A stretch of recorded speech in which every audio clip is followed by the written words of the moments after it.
Hello, Sarah here with TriangleReva.com. This is the second video in a series on using and managing contacts in Dakno Admin. This video is being specifically made for the 5-county specialist team, but it will be useful to anyone who is using Dakno websites and wants to know more about the contact module in Dakno Admin.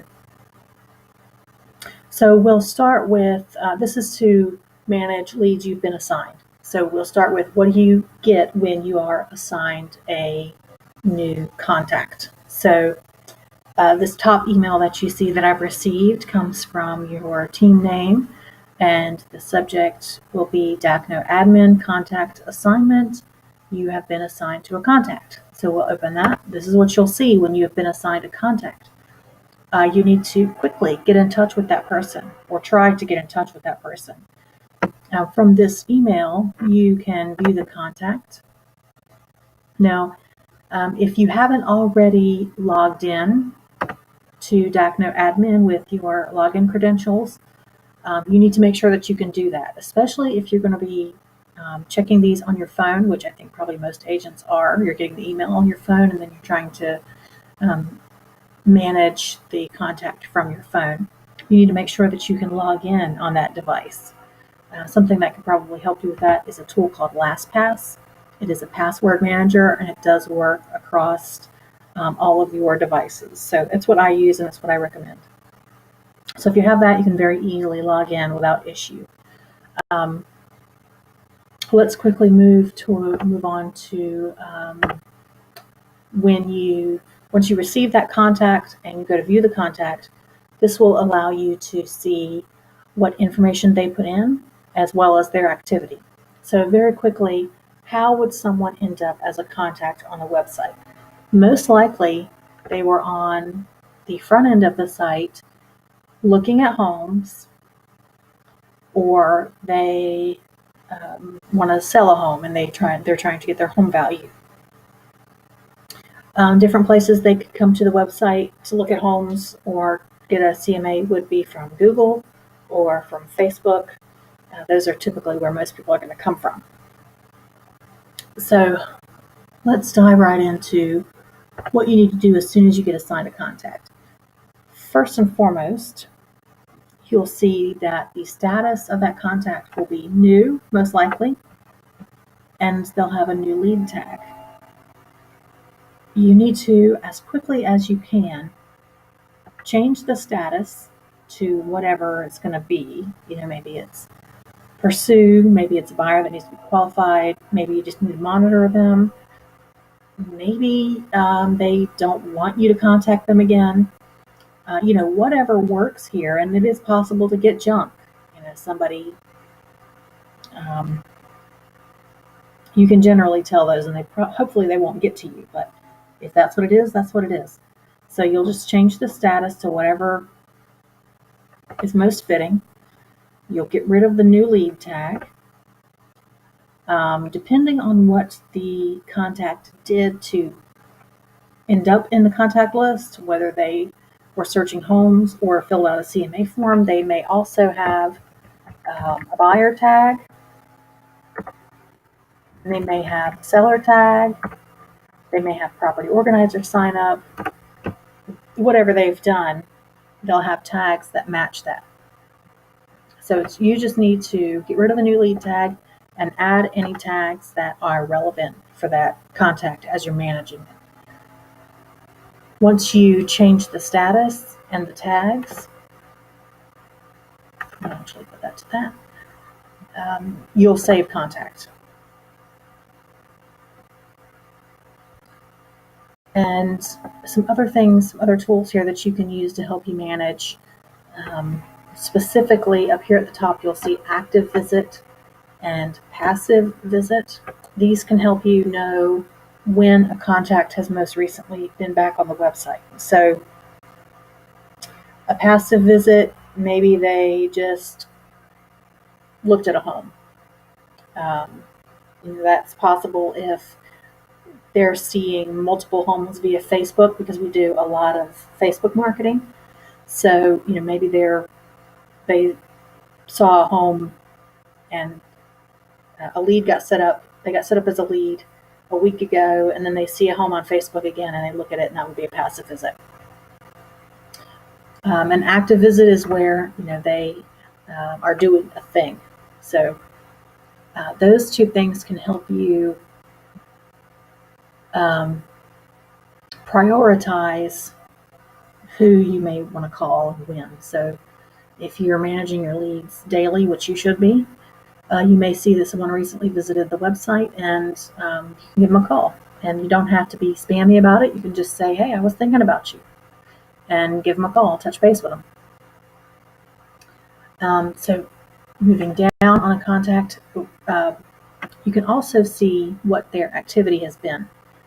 So if someone comes to the website and they are searching for homes, let's say they're viewing properties, after so many clicks, they will be prompted to set up a property organizer account. That information will then track, once they do that, it will then track the properties that they look at. And if they do any searches or save any homes or save any searches, that will show up in their property organizer activity.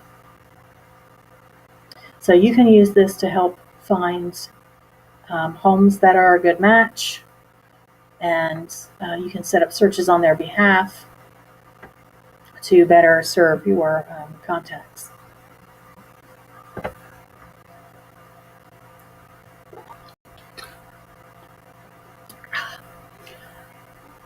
All right, so we went over most of these tools and we talked about adding a contact, so I'm not going to spend too much time on them. But the calendar and the to-dos, they can be very helpful to you. You can see here I've put in some to-dos here to give you an activity, what that looks like, or an idea of what that looks like. And you can put in a calendar entry that will help you, better manage the lead. Then at the bottom, you'll see where you can add notes. This is where you need to put in, if you called someone and you left a message, or you sent out a mailer, or, you spoke with them and they're going to be buying in the next 6 months. All that kind of stuff can end up in the notes. Now, you'll see this little line here, tired of manually adding notes, use our email to notes feature. And I won't get too deeply into that, but basically if you click on this, it'll take you to the instructions for how to do that. And what that will allow you to do is just what it says. Rather than having to manually add notes, it will automatically add your emails with this person to notes, and you'll just have to go through the instructions to set that up if you want to make use of that, which I recommend you do. It does make things easier. So let's look at a couple of different types of contacts so we can see more of the activity that people are doing, and you can get an idea of how to effectively follow up with and manage people. So let's look at this one. This is an address only lead.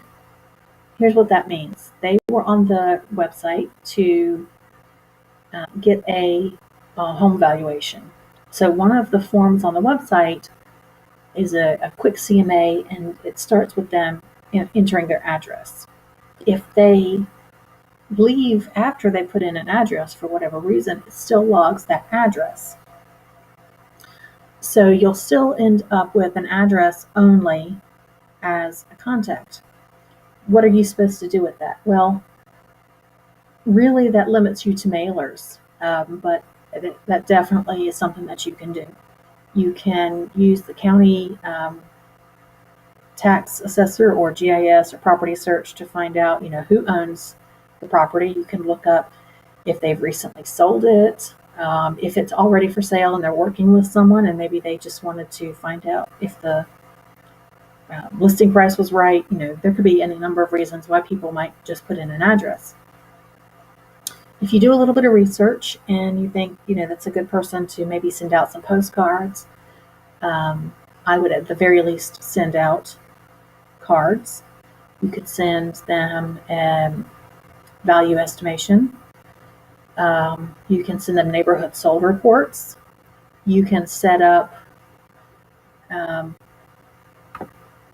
to-dos for yourself to send them out cards on a schedule or on a calendar. You can set up a sold alert for yourself when a home sells within a vicinity of this address, that you let them know that. Send them out a card that has, hey, a house just sold near you, and tell them how much, and give them that value, send them that helpful information, and stick with it. Then another one that stumps people a lot is when someone has, let's see, I think this is one. When all someone has done is set up a property organizer. So here's one that came in. You can see nobody's done anything with it. It still says it's a new status, so I don't know what's going on. But they set up a property organizer. This person was probably prompted to do that while looking at homes. So either here or farther down, you can see their activity. You can see they haven't saved any properties and they haven't saved any searches. Let's go down and look at their activity. So you can see they set up the property organizer yesterday at 1:50. Let's go all the way down and we can see what they've done from start. So they started by looking at 70 Candlelit. This currently is one of the office listings. So this person probably saw that on social media, probably Facebook. They clicked on it and they viewed it a couple of times. And then they did a search for homes under 125 with 3 beds and 2 bathrooms. Okay, so you can see they did that search shortly after they viewed this property. Then they viewed these properties. They didn't save any of them. They just viewed these. So that can give you an idea of, what did they click on. So they would have gotten a search result page, and then they would have clicked on these individual properties to view details. So you can use that information when you reach out to them to say, I would send this person an email and say, hi, this is so-and-so. Saw that you set up a property organizer account, or you were looking at properties on our website, 5countyspecialist.com. I wanted to reach out to you and just make sure that you were getting the help that you needed, or you could say something like, I wanted to reach out to you so you have someone to contact if you need to speak with a live person. You can be helpful. You can make it interesting. You don't have to come at these types of contacts from a really salesy, spammy kind of way. You're not getting in their way. You're trying to help them. So I would just come at it from that angle. Hey, I'm just reaching out to you. Just wanted to offer my help. You need to talk to a real person. Here's my phone number, my cell number. You can call me or text me. I'll be glad to help you in any way that I can. It's perfectly okay to say, I saw that you were on our website.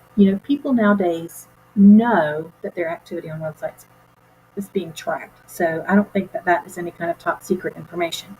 Secondly, when this person filled out a property organizer, they will have gotten an email saying, thanks for thanks for setting up a property organizer. So they know when they do that they're kind of in our system. So it's perfectly logical for someone to reach out to them to offer to help. And perfectly fine to follow up with them later and say, hey, just wanted to touch base with you and see if you found anything that you want to go take a look at. I noticed from your searches that maybe, and then maybe send them some homes that might be useful to them. Actually keep an eye out for anything coming up that might fit in their criteria, and then you can tell them about it. just make it your goal to try to help them, especially if someone's looking in the 120, was it 125 range? There's probably not a lot out there, so they probably legitimately need help to find some kind of a home in that price point. So that's all you have to do, is just reach out, try to help, and stick with it. Don't assume that one email sent to this person is going to be enough.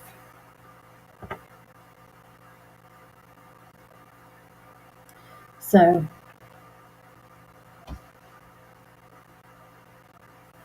if they have saved a search, if they search for homes and then they created a search and they saved it, they will already be getting alerts for things that match that search. So your follow-up needs to be, according to the activity that you see that they're doing. So just keep that in mind. So again, most important, anything that you're doing on these, make sure that you change the status, make sure that you change the tags, make sure that you're updating the notes and tasks so that people know that the lead is being managed. That'll help everybody. So I hope that helped you understand better how to manage contacts that are coming in on the website. Again, this is Sarah with trianglereva.com. The next video in this series will be how to create a test user, and that will help you better manage leads as they come in and kind of understand what actions people took, the experience that they're having on their end. So be on the lookout for that next video. Have a great day.